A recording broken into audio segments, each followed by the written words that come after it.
इनका नाम कमल सिंह है और मैंने इन्हीं की दवाई लगाई है। जो भी इन्होंने दवाई दी है सब इन्हीं की दवाई यूज ये गेहूं बुआई कब की है? गेहूं बुआई है 28 दिसंबर की।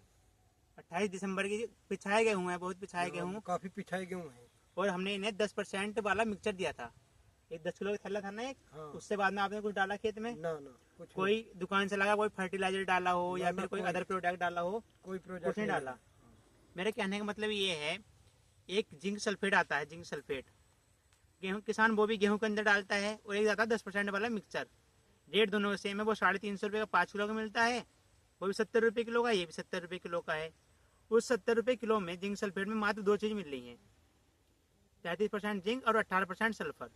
और जो आपका 10% वाला मिक्सचर है उसके अंदर किसान को जिंक, मैग्नीशियम, मैग्नीज, कॉपर और बोरोन और जिस 7-8 चीज़ें मिलती हैं उसके अंदर। क्यों ना किसान उस चीज़ जिंक सल्फेट को ना डाल के और 10% वाला मिक्सचर किसान डाले खेत में, तो उसे बहुत लाभ मिलेगा। क्योंकि पौधे को अच्छी ग्रोथ करने के लिए कम से कम 17 पोषक तत्व चाहिए, carbon, hydrogen, oxygen, nitrogen, phosphorus, potash, magnesium, sulphur, बहुत सारे 17 पोषक तत्व होते हैं जो पौधे को चाहिए होते हैं अच्छी ग्रोथ करने के लिए।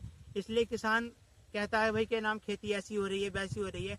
अगर किसान अपने तजुर्बे से, जो कंपनी वाले बताते हैं उस तजुर्बे से अगर वैज्ञानिक ढंग से खेती करे तो किसान कम लागत में और कम भूमि में ज़्यादा उत्पादन ले सकता है। अब हम आपको दिखाएंगे कि गेहूं में 10% वाला मिक्सचर डालने के बाद गेहूं की क्या कंडीशन है। वो भी पिछाए गेहूं है, फिर भी गेहूं की कंडीशन देख कर आप बोलोगे तो रिजल्ट अच्छे हैं गेहूं के।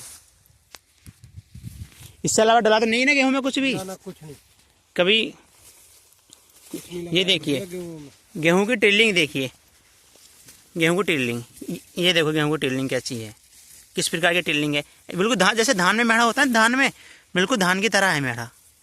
ये देखिए,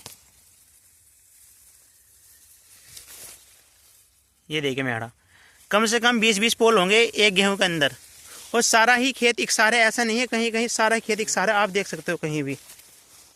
ये देखिए वो दिसंबर की बुआई है, 28 दिसंबर की, दिसंबर की स्टार्टिंग की नहीं, 28 दिसंबर की सिर्फ। ये देखिए जहाँ जहाँ दाना पड़ा हुआ था वहाँ वहाँ बिल्कुल फुल ब्यात है गेहूं के अंदर, फुल ड्रिलिंग है। मात्र 70 रुपये किलो की जिंक थी, उसी से गेहूं का रंग देखिए। अभी तक कोई से भी फर्टिलाइजर या कोई खाद नहीं दिया हुआ गेहूं को। 10 बीघे खेत में आपने कितना डाला था वो?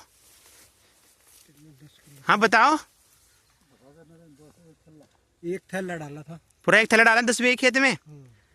10 बीघे खेत में पूरा एक थैला 10 किलो का, 70 रुपये किलो का। तो जब रेट बराबर है तो क्यों ना 10% जिंक सल्फेट ना डाल के जिंक 10% वाला मिक्सचर डाला जाए खेत में। ये देखिए गेहूं में फुल टिल्लिंग है, गेहूं में किसी कमी नहीं है, बिल्कुल ही भरा हुआ है खेत पूरा। सारे प्रोडक्ट इस गांव के अंदर जितने भी लोग हैं 90% लोग मेरा प्रोडक्ट यूज करते हैं। क्योंकि जो आपके गांव में है कोठा महमूद, कम से कम 90% लोग हैं नहीं है यूज करने वाले। दवाई यूज करते हैं। कम से कम 2 साल हो गए इस गांव में आते आते, और सभी की खेती है, इनके नहीं सभी की खेती। गन्ना भी देखिए। तो किसान भाइयों से अनुरोध है, कृपया खेती ऐसी करें जिसमें लागत कम हो और उत्पादन ज़्यादा हो। क्योंकि जो दूसरी चीज़ है वो भी वही रेट की है, उससे अच्छी वाली चीज़ जिसमें ज़्यादा तत्व हैं वो भी इसी चीज़ की है। तो क्यों ना ज़्यादा तत्व वाली चीज़ डाली जाए जब सेम रेट है तो। धन्यवाद किसान भाइयों।